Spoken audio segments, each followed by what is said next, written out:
Poco X5 Pro স্মার্টফোনটা launch হওয়ার আগে আমরা বাজেট ক্যাটাগরিতে পোকো X5 স্মার্টফোনকে ডিসেম্বর মাসে পেতে চলেছি, যেই ফোনটা কিনা এখন ইন্ডিয়ার BIS সার্টিফিকেশনে লিস্ট হয়ে গিয়েছে।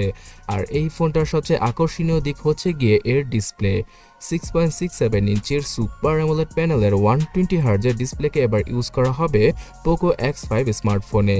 আর এই স্মার্টফোনটার ডিসপ্লে অবিকল এর আগে Redmi Note 11 Pro, Note 10 Pro আর পোকো X4 Pro স্মার্টফোনটার মতোই হবে। সো এখন আমরা প্রো ভেরিয়েন্টের মিড বাজেট ক্যাটাগরির ডিসপ্লেগুলোকে একদম বাজেট ক্যাটাগরিতে পেয়ে যাচ্ছি। স্ক্রলিং করে অথবা গেম খেলে অনেক বেশি বাটারের মতো স্মুথ মনে হবে ফোনটার ডিসপ্লেকে। এছাড়া এখানে পাঞ্চি কালারের পাশাপাশি অ্যামোলেড ডিসপ্লে থাকার কারণে ডার্ক মুডে একদম ডিপ ব্ল্যাক কালারকে পাওয়া যাবে, যার জন্য কিনা ব্যাটারিটাও অনেক বেশি সেফ হবে। ফোনটার যে পাঁচ হোলের কাটআউট রয়েছে সেটার ডায়ামিটার অনেক ছোট, তো আপনার কাছে মনেই হবে না যে ফোনটার উপরে কোনো ফুটো রয়েছে।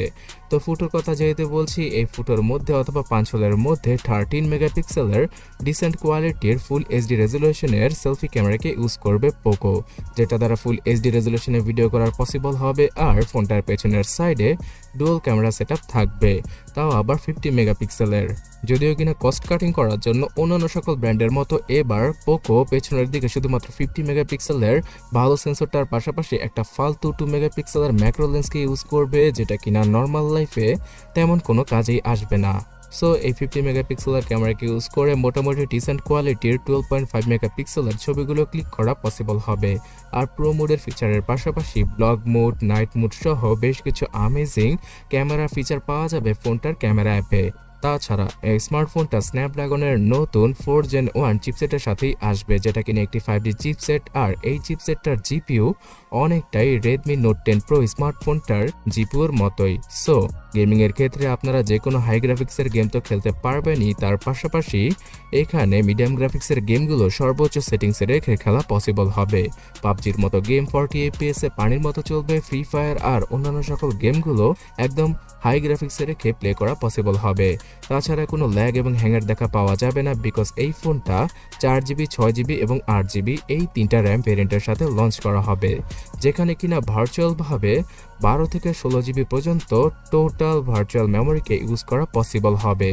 সো এই কারণেই পোকো X5 স্মার্টফোন দ্বারা আপনারা বাটারের মতো একটা ফিল পেয়ে যাবেন মাল্টিটাস্কিং এর ক্ষেত্রে, যদি আপনারা অন্তত 6GB র্যামের ভেরিয়েন্টটা পারচেস করে থাকেন।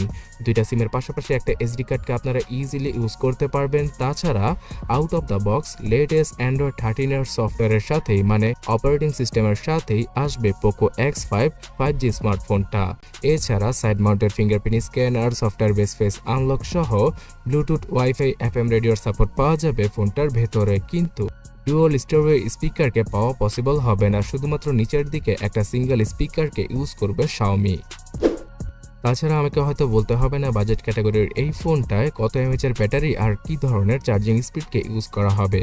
সেই আগের মতো 5000 এমএচের ব্যাটারি আর 33 ওয়াটের চার্জিং স্পিডটা থাকবে Xiaomiর এই স্মার্টফোনটায়।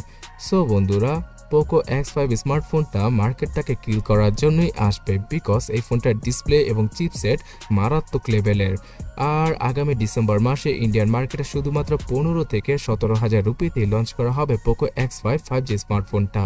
তবে বাংলাদেশের মার্কেটে অফিসিয়াল নয়, আনঅফিসিয়ালভাবে আমরা 18 থেকে 22,000 টাকায় ইজিলি পেয়ে যাব জানুয়ারি থেকে ফেব্রুয়ারি মাসের মধ্যে পোকো X5 5G স্মার্টফোনটাকে।